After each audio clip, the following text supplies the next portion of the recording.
you already said in that it's very straightforward as far as there's no real rhythm changes. A couple of spots that are going to catch a lot of horn players. If you find measure, where is it? Okay, at the end of measure 18, your pickup to measure 19, you want to make sure you take a really deep breath right there. You don't have a lot of time to do that, but you want to take a deep breath because that's kind of one of the longest phrases that you have. And there's probably like 2 or 3 in a row here that the only opportunity that you have to breathe is a single eighth note. You really want to work with your students as far as really taking up full air in a short amount of time to get you through some of these phrases. That one spot 2, measure 19, I would suggest instead of the mezzo forte that's written, consider dropping it down to mezzo piano or even a little bit softer. That'll help conserve some of the air through that phrase, and it'll give you a little bit more support to do the crescendo in measure 22. One thing that I think some of your students will find, you have in this, either the line goes up the scale or as a form of an arpeggio on it. It doesn't have a whole lot of things that are unpredictable. There's only a couple spots. One spot that I had to look at here was measured 11 through 14. That's the first spot. It really changes from either going up the scale or some form of arpeggio. And I'm trying to break it down in a way that makes sense, that I can practice the whole thing. And what I would do, I would start off by putting a little bit of a pause in between the segment, and you'll hear what I mean right here. I will start off by breaking segments.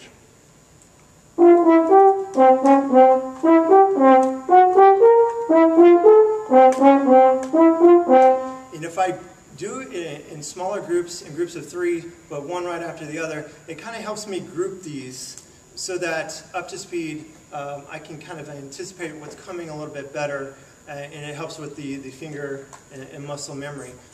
You can also shift the beat pattern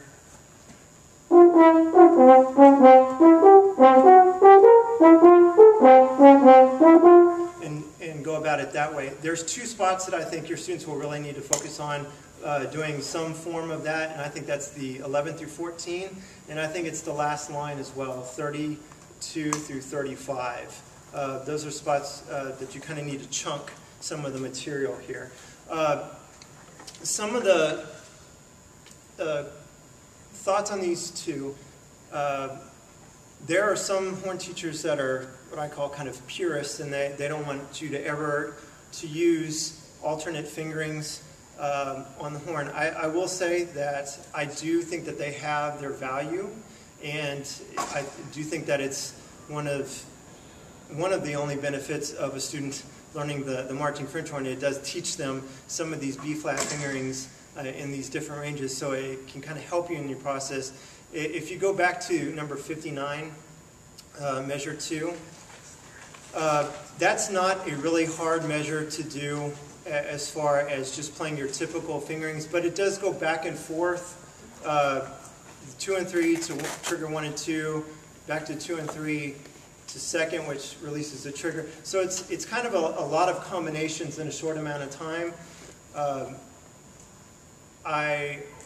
You could suggest doing some alternate fingerings for the G sharp later in the measure, or even the F sharp below that. So it could be, you start the measure on trigger 2 and 3 on the G sharp, then you would go to trigger 1 and 2 for A, trigger 2 for the G sharp, trigger 1 and 2 for the F sharp below that, back up to G sharp trigger 2, then trigger 1 for the A, and you can use that'll stick and be extremely similar to the next pattern in measure 4.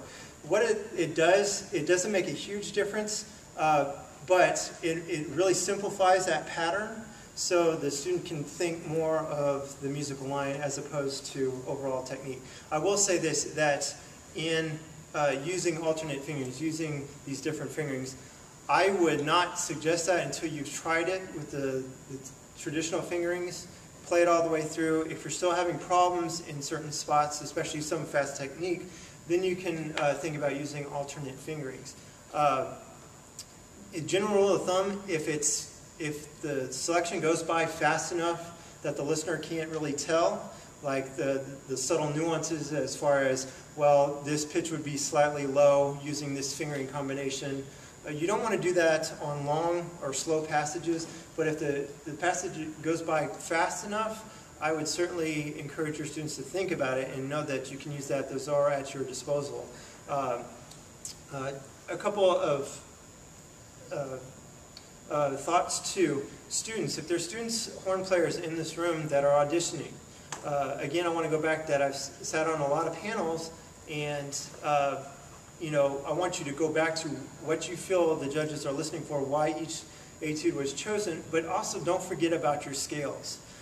So much thought process, so much focus, time, energy goes into the etudes, and you'll have students go in there and kind of been very nonchalant as far as their scales. Use the scales to your advantage. If you know them forwards and backwards, you can use the scales as a way to ease you into your audition. Those should be automatic points. Those count for as many points in your audition as one of the etudes. So certainly have those points be in your favor. When I was in high school and a younger player, I didn't understand the concept that you can learn music with the metronome.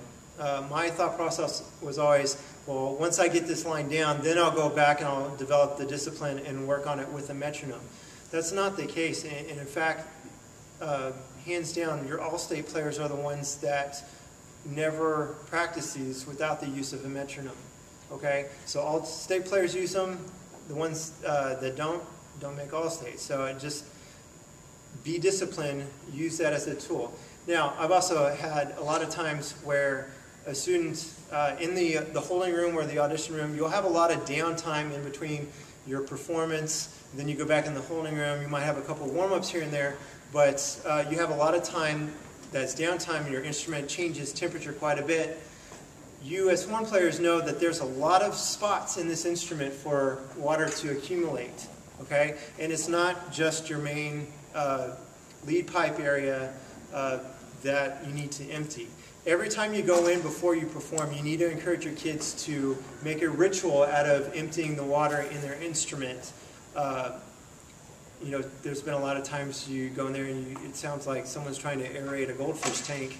And it really takes away from the fine playing that they're doing. You know that they're a good player, but there's a lot of popping in their instrument. So